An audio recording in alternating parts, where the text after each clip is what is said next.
give them something they understand, a score, because we know that. And at first I resisted, but then I came over to his way of thinking because that's the way I feel I can be of greatest service. And that's why I score wines in addition to those, I hope, elegant extra tasting notes. How would you recommend someone is trying to figure out which critic to align with or who to listen to? How should a consumer make that decision? I think it's finding someone whose palate lines up with yours. Also, someone who can guide you a little bit further, take you out of your comfort zone. I think it comes down to palate taste, but it can also be a preference for personality. We like the way they write about wine, or they make it interesting or fun. And there's just so much out there these days with the internet and social media and videos and everything else. I think there's a critic for everyone. These days, everyone is a critic, but there's so many ways to be guided. I think that's an easy choice these days.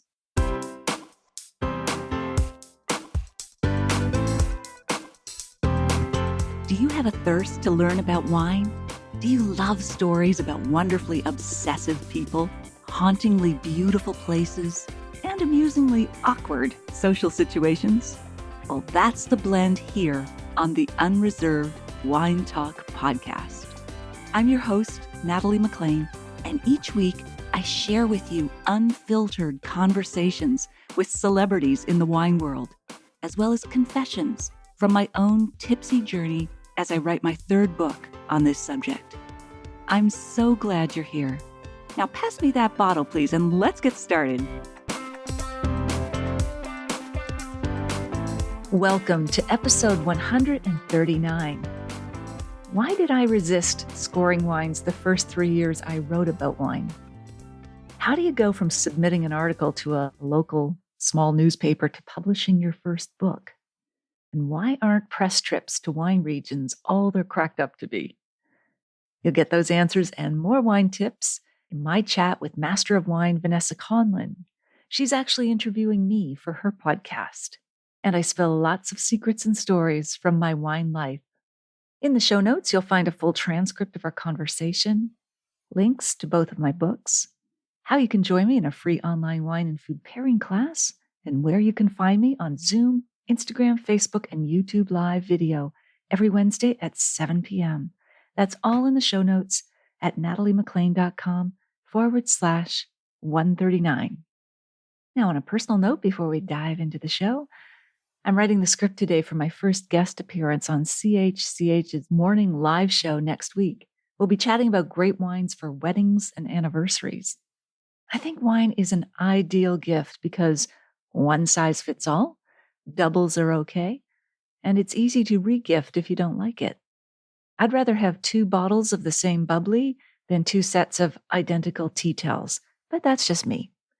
I love actually creating gift sets of wines for newlyweds, so give them a wine to drink now, a wine to drink, say, in 5 years' time, and a wine to drink on their 10th or 15th anniversary. And I do hope that the marriage lasts longer than the wine. I also like to include a note about the wines and pair it with a book, say like Red, White, and Drunk All Over or Unquenchable. Yes, those are my books.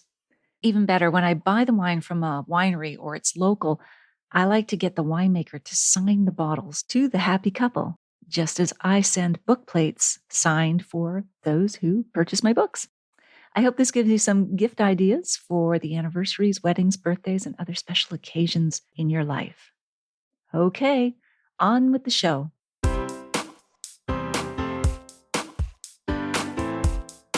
Welcome to the Wine Access Author Series. I'm Vanessa Conlin, Master of Wine and Head of Wine for Wine Access. And it is a real thrill and honor to be here today with Natalie McLean, author of 2 books we're going to discuss, but also a podcast host and multi-talented wine professional. Just a little background on Natalie. She was named the world's best drinks writer at the World Food Media Awards and has won 4 James Beard Foundation Journalism Awards. Wow, very impressive.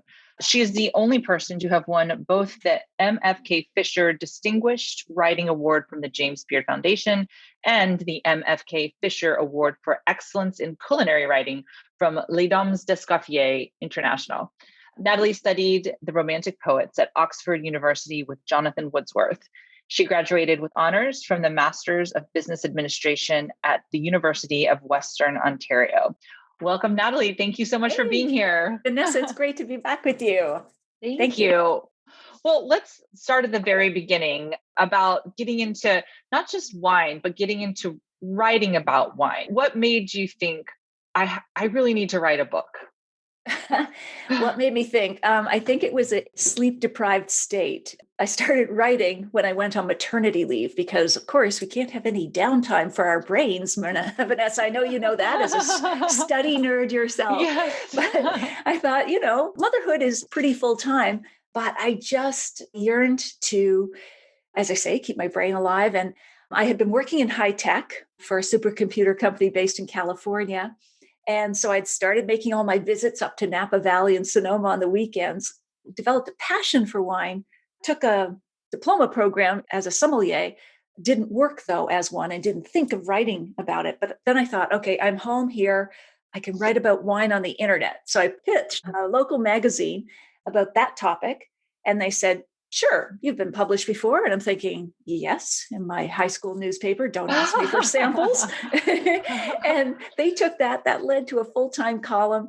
And that gave me the confidence to approach other publications. And so fast forward, I started entering writing competitions and so on, as you mentioned, because I've always been competitive, shall we say. I was a dancer, Highland dancer, Scottish dancer. So it was Highland Games. So competition's in my blood. If I sniff a competition, I'm there. Anyway, it keeps me on my toes, literally. So after winning a couple of those, an editor from Penguin emailed me and said, have you ever thought about writing a book? And I thought, no, but that sounds interesting. And so that sort of got me on the journey. I sort of backed up from that initial contact, got an agent, then went to publishers. And that's kind of to answer your question, how the book came about, the first one. And the first book, I think, Red, White, and Drunk All Over was 2006. That's right. Yes. It covers quite a broad range of topics. I mean, the history of Burgundy to bottle service as a sommelier. I mean, there's a lot of content in here. So how did you decide what stayed in the book and how much great stuff actually ended up on the cutting room floor, as they say?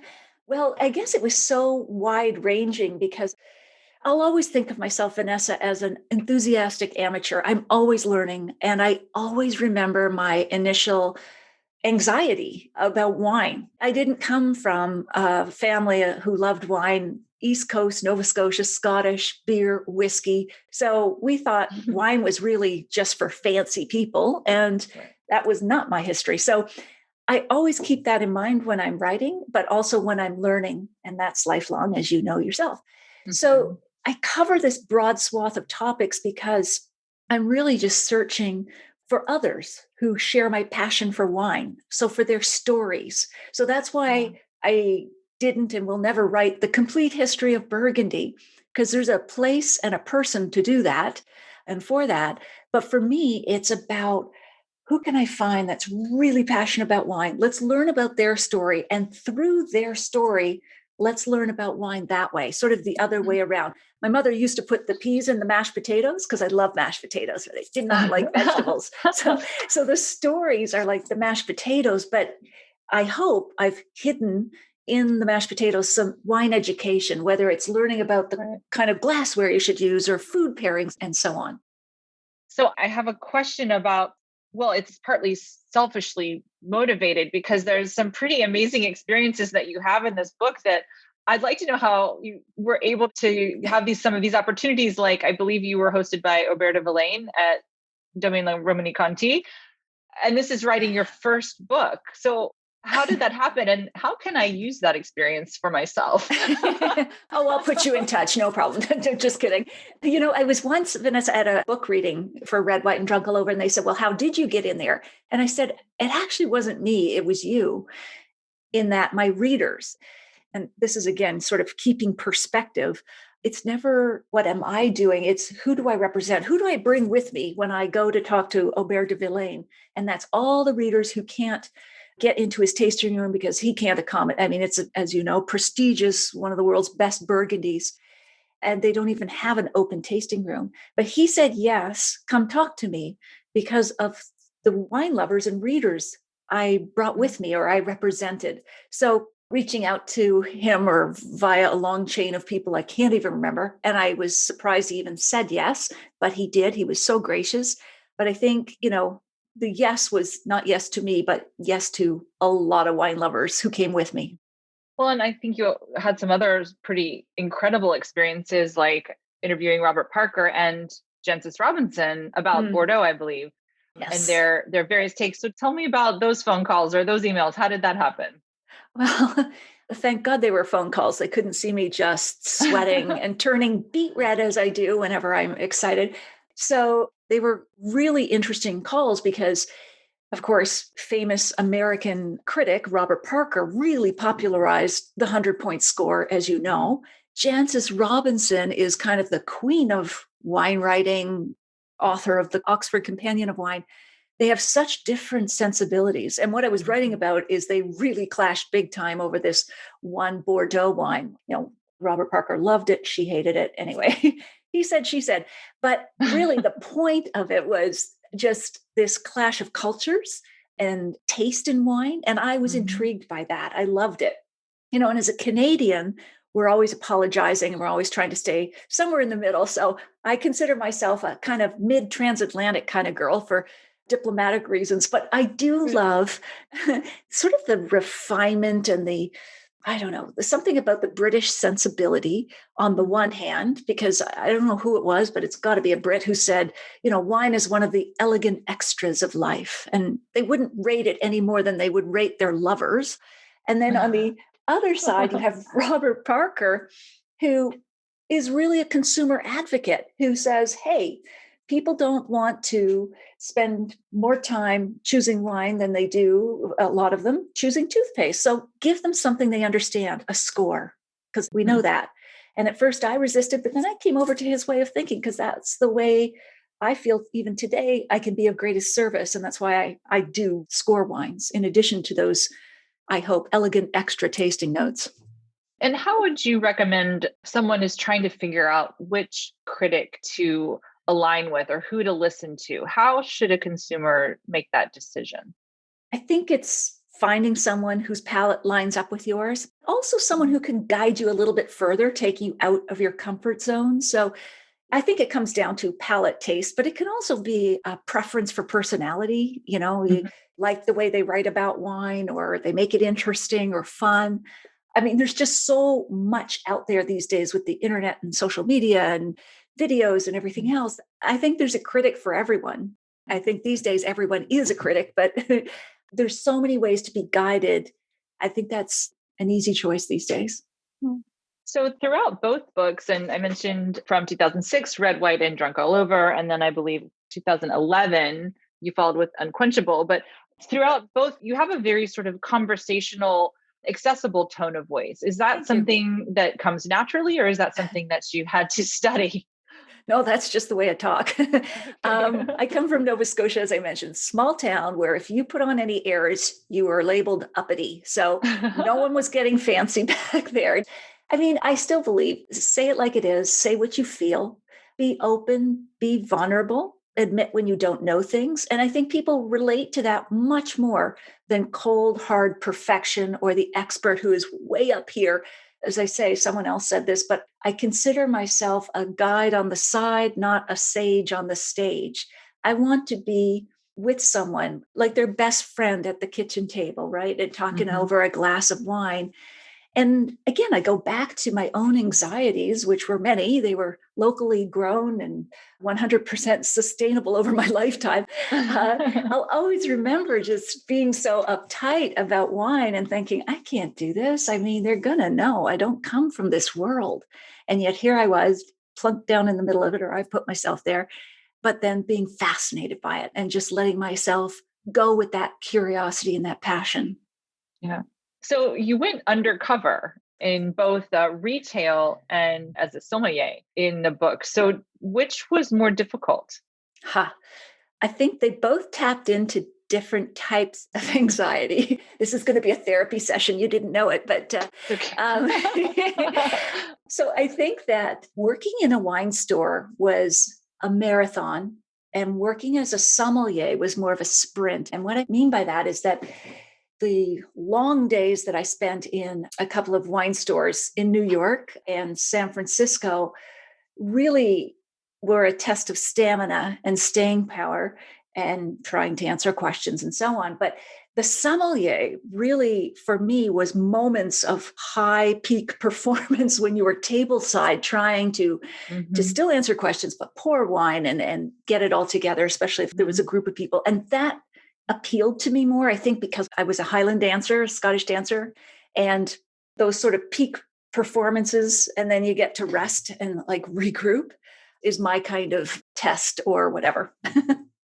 And were there any particularly humorous or excruciating moments in either retail or working in the restaurant that you still remember? So many. I wore inappropriate footwear in the wine store. I mean, don't wear heels when you're working a 12-hour day, as you know, Vanessa, you've had experience with that. But I think being a sommelier brought out the most memorable moments because, I mean, I had some great ones, but this one woman stood out. She was so perfectly coiffed, and I was there. They've chosen an expensive bottle. I decided to work at this 4-diamond restaurant, and I don't know why, but just let's up the ante. And it was such an expensive, it was California wine. And I dribbled a little bit of red wine on the white tablecloth. And she just looked at it and didn't even look at me. And I said, I'm sorry. I'm so sorry. I'm really sorry. And she just kept talking to her girlfriend. And I was just mortified. But what was worse was she wouldn't even acknowledge anything had happened. And I felt what it would be like to be dismissed, like to not even be considered. And I think that really drove home for me the difference between service and servility, I guess, and that it's a tough job. It's the secret, whatever, you don't see how much work is going on behind the scenes. And I can't even do it properly as a sommelier, because this was just for writing purposes. But, and then just to be like, okay, off you go kind of thing was just, it really drove it home. It made me a better restaurant diner for sure. Oh, I think everyone should have to work in restaurants at some point. Yes. Some capacity. I agree. So you've traveled extensively, but is there a region that you haven't that maybe you'd like to go and do some research for an upcoming book? Well, yes and no. The yes is there are lots of regions that I haven't been to that I'd love to go. One big missing gap in my repertoire is Spain. Been to Portugal, been to lots of European countries, but Spain, and just to have some tapas and sherry and I don't know, go to Barcelona. I've heard that's such a beautiful city. I'd love to go there. My third book, though, will be more memoir and less travelogue into different regions of wine. And wine is still going to be the main central theme of it, but it's more of a behind the scenes or underground, if you will, of the glossy world of wine and what goes on there. And in addition to travel, you've, of course, interviewed some pretty incredible people. I've mentioned, of course, Robert Parker, Jancis Robinson, Aubert de Villaine. But of all the many people that you've interviewed, was there a favorite subject? I think so. And I think many people might be familiar with Randall Graham of Bonnie Doon in California. I mean, he is zany. I mean, he's hosted a funeral for cork in Grand Central Station, New York, right? You've probably heard some of these stories, Vanessa, but he had an open cask funeral and he filled it with corks. Jancis Robinson was there. They had a full funeral service for cork because he hates cork because it can impact wine, as you know, it can give it cork taint. But he'll do these crazy things, but he's making a really serious point or really important point. And, you know, he's done all kinds of things. He's had an asteroid named after him, and he's the Lone Ranger, and he's dressed in purple spandex for the cover of Wine Spectator magazine, and it goes on and on. But when you talk to him, you realize that behind all of that craziness is a lot of wisdom, a lot of kindness, and a lot that I think we can learn about wine. It's just he has a way of putting it out there that draws attention in a great way. It makes us laugh. And I think we need to laugh. We need to be entertained before we can be educated. People are not going to stay with you if you can't keep them enraptured with a story or a joke or something that draws them in. I couldn't agree more, by the way. But staying on the subject of interviewing people, are there any interviews that you can recall where you left and thought, oh, gosh, I wish I had asked this question? Oh, that's a good question, actually. Going meta here. You know, I'm not sure if there was a question I left out. Just sometimes I've been to a region where I felt I didn't have enough time with the person because there was a certain schedule to keep up. And I think some of the best conversations you have are after you've hung out with the winemaker for a long time, like hours and hours, if not a day or two or longer, and they've let down their guard and their PR person has gone for the day and you get some off script free range kind of comments. And so that's why I've always resisted going on a lot of media tours. It's not an uppity thing. I just can't get a great story if we're moving from winery to winery every half hour or hour. Because for me, it is the stories that will tell you about the wine rather than just tasting the wine and telling you about it. So I guess that would be my long-winded answer to that. That's great. So in your second book, Unquenchable, you highlight some lesser known but very high quality regions. But this was published in 2011. And some of these regions now, I guess you were right, have become quite popular. These regions are styles of Provence Rosé, Mendoza, Argentina. Do you have any plans on a follow-up to highlight what those regions would be today in 2021? Well, I think book 3 will be more memoir.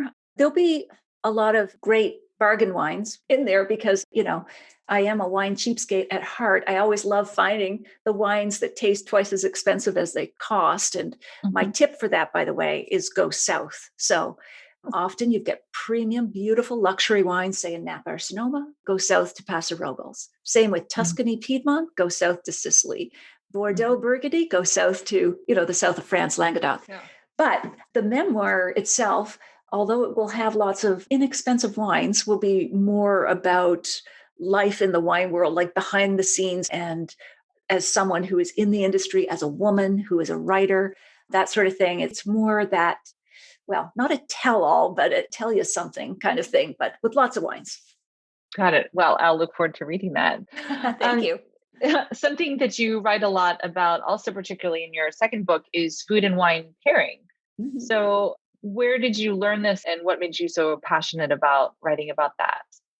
Food and wine pairing is the most fun I have with wine. And I think for those who are new to wine, it's the best way to bring them in addition to storytelling, of course. But generally, most people are not as intimidated with food as they are with wine. So, that roast chicken doesn't come with a vintage chart.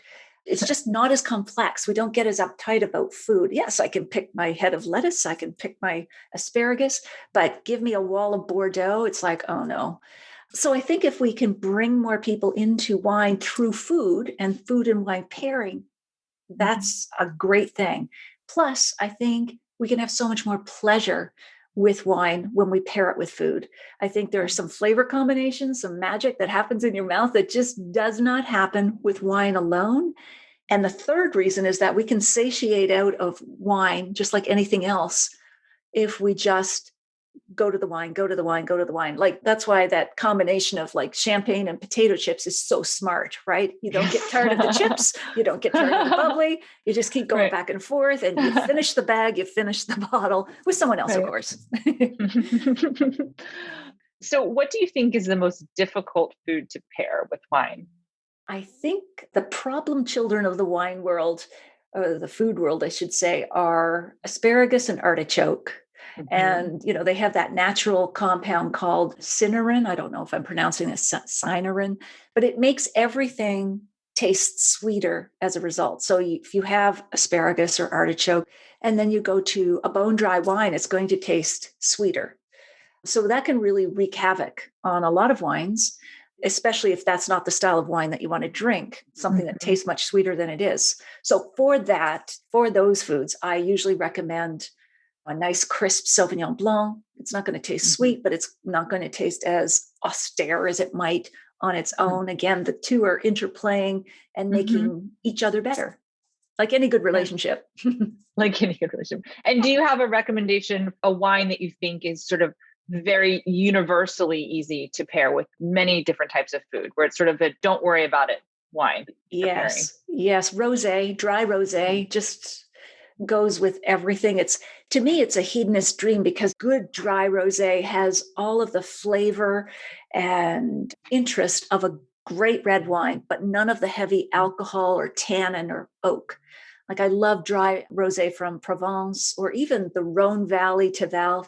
Those are amazing. And then it's got this acidity, this juicy acidity that just cuts like a silver knife through anything rich or fatty, like a creamy cheese. But it can go both ways. It can handle so many different foods. Completely agree. That and champagne. Yes, exactly. Yeah, we don't need to rule one out. It's not a this or that. It's both, please. Right. Exactly. So on any given night, you're just home, put your slippers on and don't want to spend too much thinking of it, but really want to drink something delicious. What's your go-to bottle? I keep trying to come up with a new go-to, but I just keep going back to the comfort. It's like a favorite pair of jeans or pajamas, but it's Pinot Noir. And I know it's many people's favorite, but I just love Pinot, especially, when it's colder. It's just so lovely and luscious, like satin pillows on your mouth. But again, not heavy or alcoholic or tannic generally. I like cool climate Pinot, whether it's from Carneros or from Niagara or from Burgundy, if somebody else is buying it. I think Pinot is just a lovely, lovely, relax all evening kind of wine. Yeah. And is there one myth about wine that you wish you could dispel? We talked about this, Vanessa, when I interviewed you on the Unreserved Wine Talk podcast, and that is that you have to be an expert before you can enjoy it. Mm-hmm. And I don't think you do. I think you can jump right in. I think you know your own palate. And at the same time, I think you can become more informed and enjoy it even more. But I think some people hesitate and just default to that same bottle over and over because it's safe. They know they like it. And while there's nothing wrong with that, there's such a wide world of diversity of taste with wine that you got to explore.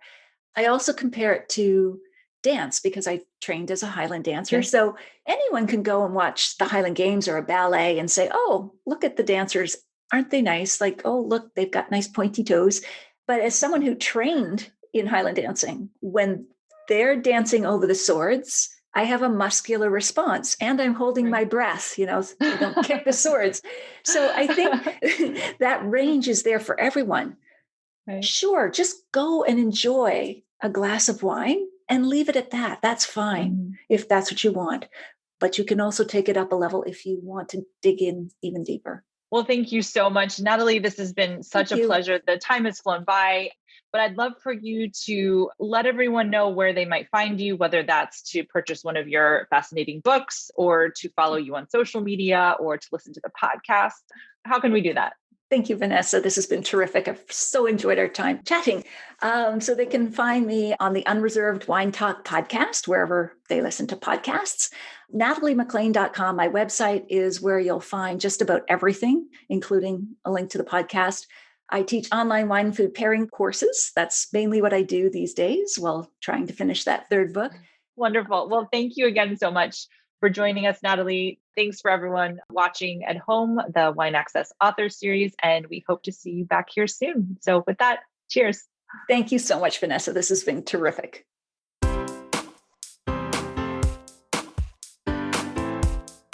Well, there you have it. I hope you enjoyed my chat with Vanessa Conlin. In the show notes, you'll find a full transcript of our conversation, how you can join me in a free online wine and food pairing class, links to both of my books, where you can find me on Zoom, Insta, Facebook, and YouTube live video every Wednesday at 7 p.m. Eastern. That's all in the show notes at NatalieMacLean.com/139. You won't want to miss next week when I chat with Nikki Goddard, a wine writer and educator based in Oakland, California. She's written for Delectable, Wine Follies, The Spruce Eats, Edible East Bay, and many more. Nikki fell in love with wine while studying textiles and apparel at Cornell University. We chat about wine faults, the rising popularity of fruit wines, and newly emerging wine regions that should be on your radar. In the meantime, if you missed episode 13, go back and take a listen. I chat with Charles Back, winemaker and owner of Fairview Wines and Goats du Rhôme in South Africa. We chat about blending humor and wine. He's got some great stories. He's so witty. I'll share a short clip with you now to whet your appetite. When the farmers have an altercation in France, what they normally do, they drive into Paris with big truckloads of manure and dump it on the Champs-Élysées. So I thought, being African, we're going to be a bit more sophisticated than that. And I vacuum packed some goat droppings to take to the ambassador because they've got beautiful gardens. And I thought they could be fertilized with some perfect goat droppings. And I presented to him with a beautiful brie that we make at Fairview and obviously a magnum of goat's rhone. And it all ended in a good spirit. And they stopped pursuing the trademark infringement. And today I own the trademark goat's rhone. That is fabulous. And did the publicity help at all? I think that's the reason why they stopped. I wish they carried on because I subsequently registered goat rôti, which is a roasted goat. Then we also had Bordeaux. A doe is a female goat, so it's very bored because she's only permitted to grow 5 varieties of grape, which is terrible.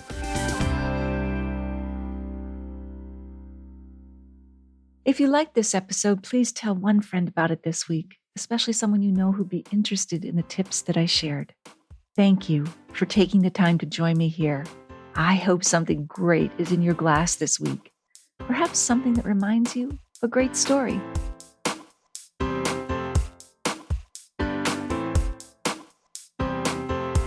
You don't want to miss one juicy episode of this podcast, especially the secret, full-bodied bonus episodes that I don't announce on social media.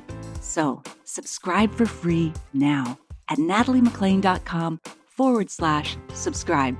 Meet me here next week. Cheers.